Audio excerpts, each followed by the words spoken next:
আব্দুল মালেক ৫,০০০, সবুজ ৫,২০০, রহিম দক্ষিণ পাড়া ৩,৫০০, আব্দুল খালেক ৬,৫০০। রাখ তো ৬,৫০০। আমার এতে বিমান ফুটে যাইতেছে গা, সুদের হিসাব নিয়ে ব্যস্ত।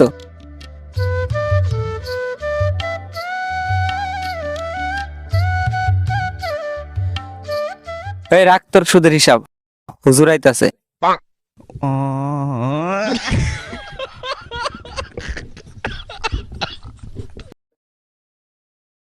এই বাবারা, আমার এদিকে এইবার পলাইতেছ কিয়া? খারাও খারাও বাবারা, খারাও খারাও।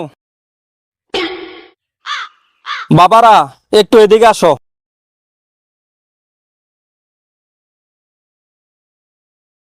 আসসালামু আলাইকুম হুজুর। ওয়ালাইকুম সালাম। তা বাবারা, তোমরা কি এই এলাকার? আমরা এই এলাকার। তা বাবারা, তোমার নাম কি? হুজুর আমার নাম রাজীব। আমার নাম রাব্বি।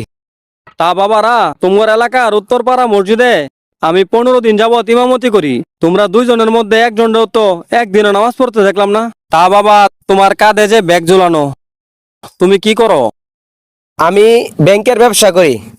কইতে পারেন গরিব দুঃখীদের সেবা করি। এক কথায় গরিব দুঃখী মানুষ যখন বিপদে পড়ে আমার কাছে আসে, তাৎক্ষণিক তাদেরকে টাকা পয়সা দিয়ে সহযোগিতা করি, অর্থাৎ সহজ শর্তে লোন। ও, বুঝতে পারছি। তার মানে তুমি সুদের ব্যবসা করো? না হুজুর, আমি সুদ খাই না, আমি শুধু ইন্টারেস্ট খাই। আরে সুদ হলো ব্যাংকেরটা, লোনের নামে জমি জায়গার কাগজ জমা রাখে। আমি জমি জায়গার কাগজ জমা নেই না, আমি শুধু 1,000-200 নেই। বাবারে, ব্যাংকেরটাও সুদ আর তোমারটাও সুদ, আর এই সুদের পরিণাম হইব ভয়াবহ। আমাদের দিনের নবী বলে গেছেন, সুদ খাইতে নিষেধ করছে একবার, আর সুদ খাইতে নিষেধ করছে 70 বার।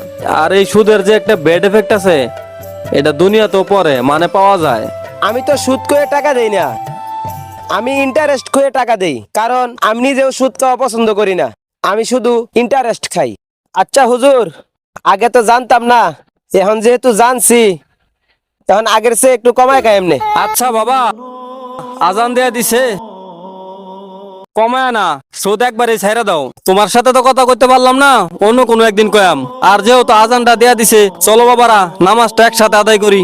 হুজুর গোসল করি নাই তো, তাই নামাজে যেতাম না, আরেকদিন যাই না ইনশাল্লাহ। আচ্ছা বাবারা, তোমরা থাকো, আমার আবার নামাজের সময় হয়ে গেছে, আমি যাইগা।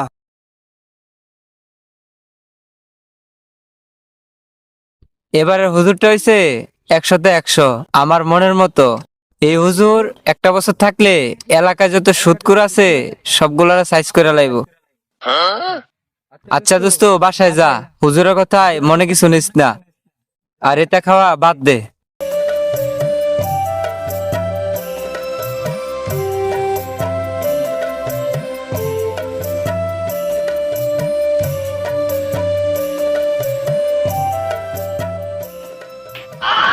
আসসালামু আলাইকুম। ওয়ালাইকুম আসসালাম। তা তোমরা দুজন আমার দিকে এমনে চোরের মতো পলাইতেছো কিয়া? তা রাজীব, তোমার কি খবর বাবা? তুমি কি ব্যাংকের ব্যবসা বাদ দিছো? হুজুর, কুত্তা গু খাওয়া বাদ দিলেও এই শালা সুদ খাওয়া বাদ দিব না। বাবা, ওই দিন তো তেমন সময় পাই নাই, তাই তোমার সাথে খুব বেশি কথা হয় নাই। তা তুমি কি করো বাবা? হুজুর, আমি তো একজন পাইলট। আলহামদুলিল্লাহ, শুনে খুব খুশি হইলাম যে এলাকায় একজন পাইলট আছে। তা বাবা, কয়দিনের ছুটিতে আইছো তুমি? হুজুর, বর্তমান ডিজিটাল যুগ, এখন বিমান উড়াইতে এয়ারপোর্টে যাওয়া লাগে না, এখন মোবাইল দিয়ে বিমান উড়ানো যায়। বুঝলাম না বাবা, মোবাইলে আবার কি ভাই বিমান উড়ায়? হুজুর, আমি তো নতুন, তাই সরকারে আমারে মোবাইল দিয়ে ট্রেনিং নিতেছে। মোবাইলে বিমান উড়াই তাই কতবার ফুড়ে, আর প্র্যাকটিক্যাল উড়াইলে তো সরকার পথে নামবো। এই বেটা, এত না পেছায়া সোজাসুজি কইতে পারস না? হুজুর, ওই মোবাইল দিয়া বিমান উড়াইয়া ওই জুয়া খেলে, এক কথায় ওই একটা জুয়া খুর। ও, বুঝতে পারছি। তার মানে একজন সুদখোর আর একজন জুয়াখোর। দেখো বাবা, জুয়া এলো এক ভয়ঙ্কর খেলা। এইখানে কত মানুষ নিঃস্ব হইলো আর কত মানুষ আত্মহত্যা করলো।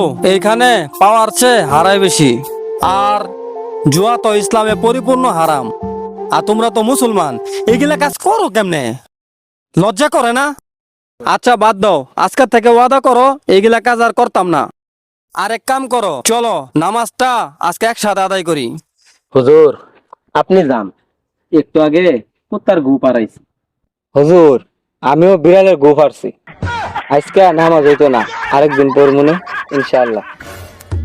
এই হুজুরে এলাকা ধ্বংস করতে আইছে, এ আমার ব্যবসায় হাত দিছে, ওরে এই এলাকায় রাখুন যেত না, ওরে খেলা নেলা কইন থেকে। হ্যাঁ ঠিকই কইছ, ওই খালি জ্ঞান দে, ওর লাগে পথে ঘাটে হাঁটা যায় না, খালি আদেশ উপদেশ দে।